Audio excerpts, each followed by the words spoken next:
भगवान श्री कृष्ण के चमत्कार और लीलाओं के बारे में कौन नहीं जानता है। वह भगवान विष्णु के अवतार थे, वह जो चाहे वो कर सकते थे और कई मौकों पर किया भी था।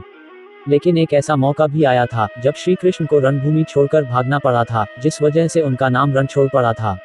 यह कहानी कुछ इस तरह है कि एक बार मगधराज जरासंध ने भगवान श्री कृष्ण को युद्ध के लिए ललकारा था, लेकिन वह सिर्फ अकेले नहीं बल्कि उसने श्री कृष्ण के खिलाफ युद्ध के लिए यवन देश के राजा काल्यवन को भी अपने साथ मिला लिया था। दरअसल काल्यवन को भगवान शंकर से ये वरदान मिला था कि न तो कोई चंद्रवंशी और न ही कोई सूर्यवंशी उसको युद्ध में हरा सकता है। उसे न तो कोई हथियार मार सकता है और न ही कोई अपने बल से हरा सकता है। भगवान शंकर से मिले वरदान की वजह से काल्यवन खुद को अमर और अजेय समझने लगा था। उसे लगने लगा था कि कोई भी उसे युद्ध में हरा नहीं सकता है और न ही मार सकता है।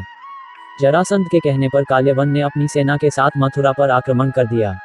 अब चूंकि श्री कृष्ण जानते थे कि काल्यवन को वो अपने बल से मार नहीं सकते हैं और न ही उनका सुदर्शन चक्र उसका कुछ बिगाड़ सकता है, इसलिए वो रणभूमि छोड़कर भाग गए और एक अंधेरी गुफा में पहुंच गए।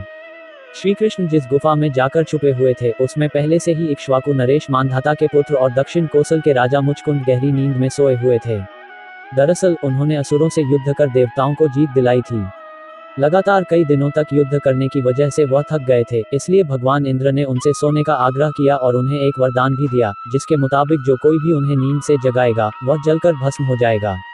राजा मुचकुंद को मिले वरदान की बात श्री कृष्ण को पता थी, इसलिए वो काल्यवन को अपने पीछे पीछे उस गुफा तक ले आए जहां राजा मुचकुंद सोए हुए थे। श्री कृष्ण ने काल्यवन को भ्रमित करने के लिए अपना पीतांबर राजा मुचकुंद के ऊपर डाल दिया। राजा मुचकुंद को देखकर काल्यवन को लगा कि वह श्री कृष्ण ही हैं और उससे डरकर अंधेरी गुफा में छुप कर सो गए हैं, इसलिए उसने श्री कृष्ण समझकर राजा मुचकुंद को ही नींद से उठा दिया। अब राजा मुचकुंद जैसे ही नींद से उठे, काल्यवन वहीं जलकर भस्म हो गया। असल में यह भगवान श्री कृष्ण की ही एक लीला थी। उन्होंने महाभारत के युद्ध में गीता का उपदेश देते हुए कहा भी था कि सृष्टि में जो कुछ भी होता है उन्हीं की इच्छा से होता है, तो जाहिर है काल्यवन का अंत भी उन्हीं की इच्छा से हुआ था।